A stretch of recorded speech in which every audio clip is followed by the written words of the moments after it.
咁喺2020年嘅時候啦，竟然俾 Zenith 諗咗個破天荒嘅 idea。嗱，與其走去復刻一隻舊錶，不如直接出隻舊錶俾你咪得咯。嗱，就算你有呢個諗法都好，唔係每個牌子可以支持到嘅。嗱，今日嘅 Zenith 就可以啦，因為佢哋有鐘錶嘅技術，有歷史嘅加持。而影片嘅尾部分啦，我哋亦都會同大家探討一下，究竟呢一啲嘅古董錶值唔值得大家入手呢？值唔值得大家收藏呢？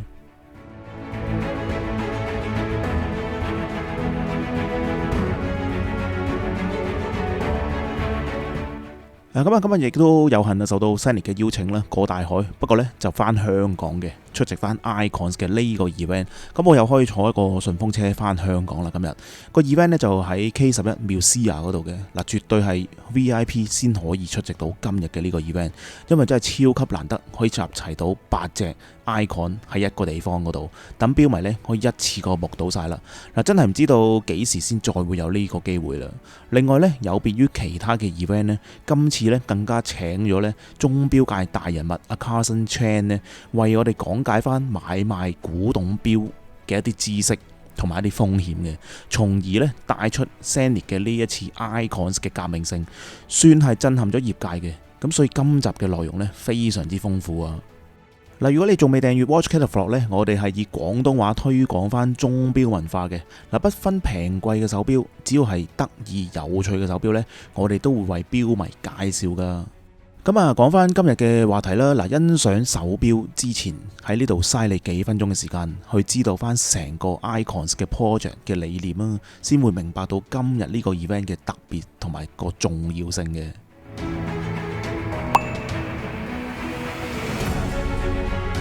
嗱，咁啊，古董錶、舊裝錶都有好多人追捧嘅。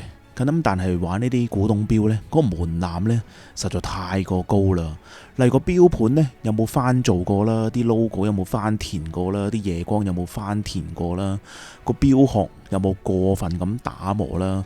入邊啲零件有冇俾人換咗啲唔係原裝嘅一啲零件啦，等等嘅呢一大堆嘅問題。嗱，我自認呢，我嘅道行呢絕對都未夠嘅。咁而一般嘅錶迷呢，亦都好難去認證我啱啱所講嘅呢啲疑惑嘅。咁亦都正如 Carson 都有強調啦，就算你經拍賣行去買呢，其實拍賣行賣俾你嗰隻錶呢，係完全冇做過任何認證嘅一個保證㗎。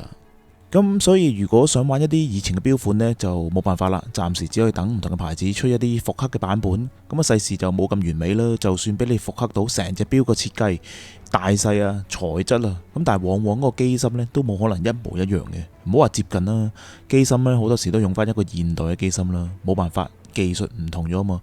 舊嘅機芯都冇再生產，咁只有用一啲新嘅機芯喺一啲復刻錶上面啦。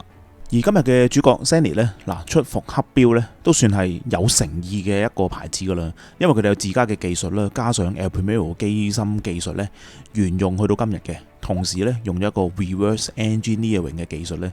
咁啊之前將一個舊款嘅錶款呢 A384 呢都接近一個完美嘅復刻噶啦。咁但係以上都係一個復刻錶嘅做法啦，有冇辦法可以再升華呢？咁去到2020年嘅時候啦，嗱，竟然俾 Zenith 諗咗呢個 idea 俾你啦。與其去復刻一隻舊錶，不如直接賣一隻舊錶俾你啦。咁你可能會問啦，點做到嘅呢？嗱，今日要講嘅就係呢樣嘢啦。Zenith 嘅 Icons Project， 成個 concept 就係呢 Zenith 有一個歷史部門嘅一個專家啦，喺市場上面呢收購翻幾十年前嘅一啲手錶，當然唔係全部嘅錶款啦，而係集中喺60、70年代指定嘅一啲經典款嘅。嗱，收購咗翻嚟之後嘅 Zenith 呢就會作出一個官方嘅驗證啦。嗱，受惠於 Zenith 有自家技術嘅一個支援，咁嗰啲舊機芯嘅零件呢，基本上都可以復修到嘅。嗱，真正做到100% 嘅真錶啊！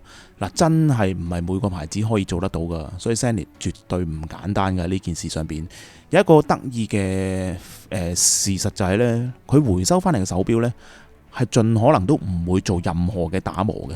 嗱，就唔係話 Zenith 嘅員工偷懶，而係佢哋要保留翻舊嘅手錶應該有嘅 condition， 亦都係古董錶應該做嘅一個做法嚟嘅。然之後最後就推出翻市場啦，做到一隻真真正正100% 古董錶啊！而另外最意想不到嘅係呢，嗱 Zenith 做到呢，竟然個價錢可以比坊間嘅拍賣行呢個價錢呢更加之低添，一樣有翻原廠嘅保養。咁你話標迷係咪可以安心去購買呢？好啦，咁個 project 嘅概念大致上就講完噶啦。咁其實呢 Zenith 自己嗰個官方嘅新聞稿呢，我覺得呢都寫得幾好嘅。佢哋亦都表示呢，我可以直接 copy and paste 喺影片下邊嘅呢個 description 嗰度。咁啊，絕對值得大家嘥幾分鐘嘅時間再睇一睇，了解更加多。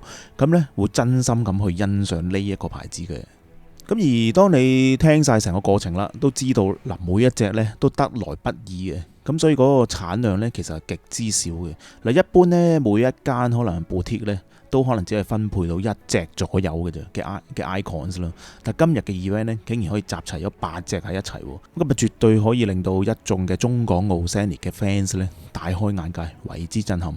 不過呢，睇片嘅你呢都放心，以上部分嘅 icons 呢嘅手錶都會喺澳門銀河嘅呢間 Zenith 專門店展出嘅，為期3個月左右啦。依家去澳門咁方便，總會有機會可以睇到真身嘅。咁呢8隻入邊就主要分咗3個類別啦。嗱，第一個最高級別噶啦，呢一隻 A384 Untouched。嗱 A384 大家都知道有幾出名啦。呢一隻呢，就大約係1971年左右生產啦推出嘅。嗱 Untouched 嘅意思呢，其實就真係 New Old Stock 嘅意思。你冇聽錯啊，係 New Old Stock 啊，超過50年呢都冇俾人佩戴過。基本上呢，之前個 owner 咧都放喺原裝嘅呢一個錶盒入邊，就連手錶嘅嗰啲牌仔呢，你見到呢都仲健在㗎，所以係極度之珍貴，珍貴到呢，我哋只可以隔住呢塊玻璃去欣賞啊！所以在場嘅每一個人呢，都唔可以 touch 佢啊！而最癲嘅地方竟然係呢，連嗰個保護貼啊都仲未有撕落嚟啊！而至於第二組呢，就係4隻 El Primero 啦，咁啊都係唔同時段去推出嘅。第一隻就叫做 G381 啦，其實係 A386 嘅18K 金版本。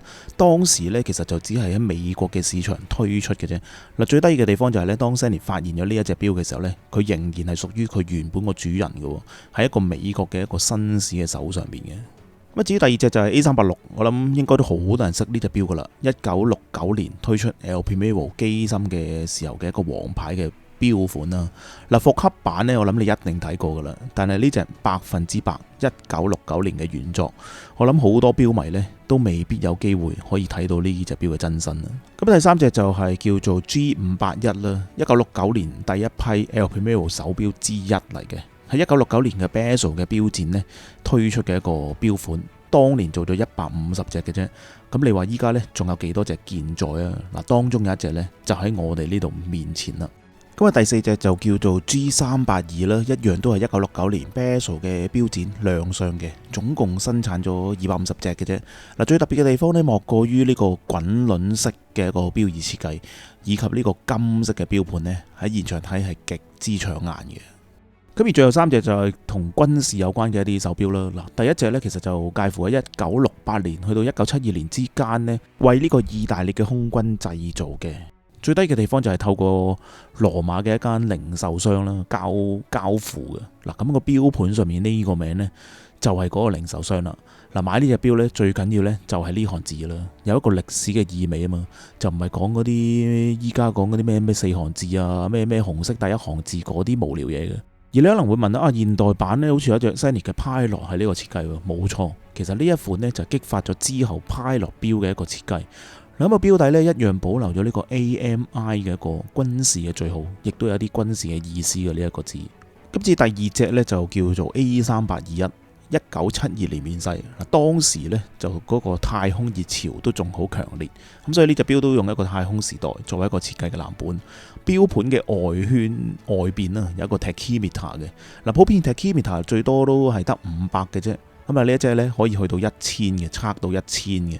咁呢隻錶最癲嘅地方就係咧，就係擁有晒大部分功能嘅一隻混合錶啊！嗱，Pilot錶，但一樣有潛水錶規格嘅300米防水。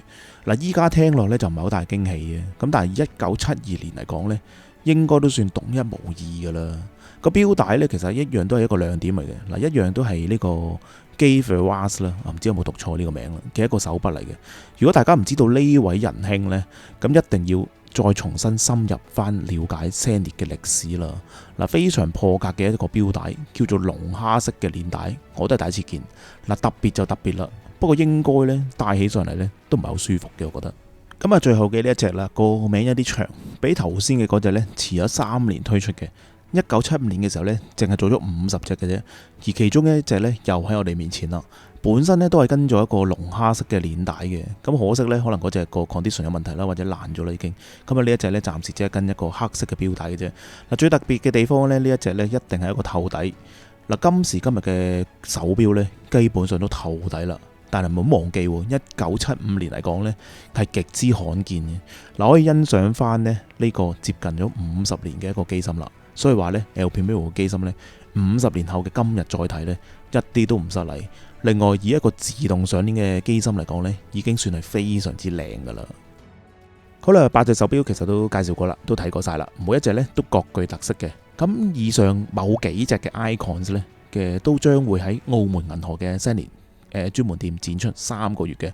咁啊，港澳地區嘅錶迷呢都有福啦，咁珍貴嘅唔使去咩博物館啦，依家亦都係近距離可以觀看，慢慢欣賞啦。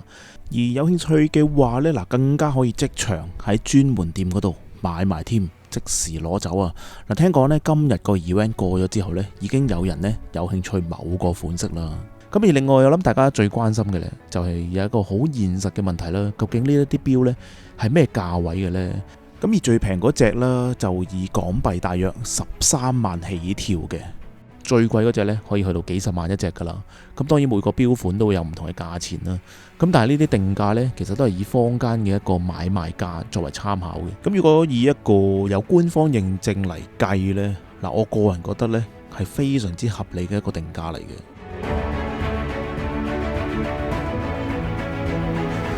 咁啊，另外一個好現實嘅問題啦，嗱，至於呢一啲古董錶呢，有冇一個投資嘅價值呢？嗱，其實誇張啲咁樣講呢，只要你識得點樣去打理，好多年後呢，一定有一個升值空間。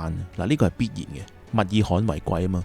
個情況就等於一啲古董車一樣，隨住個時間呢，個價錢只會越嚟越貴嘅啫。但係大前提呢，你都要識得點樣去 keep 一架古董車。咁啊 anyway 咧，點樣 keep 啦，點樣打理呢？我哋今日呢個問題呢，就唔討論住啦。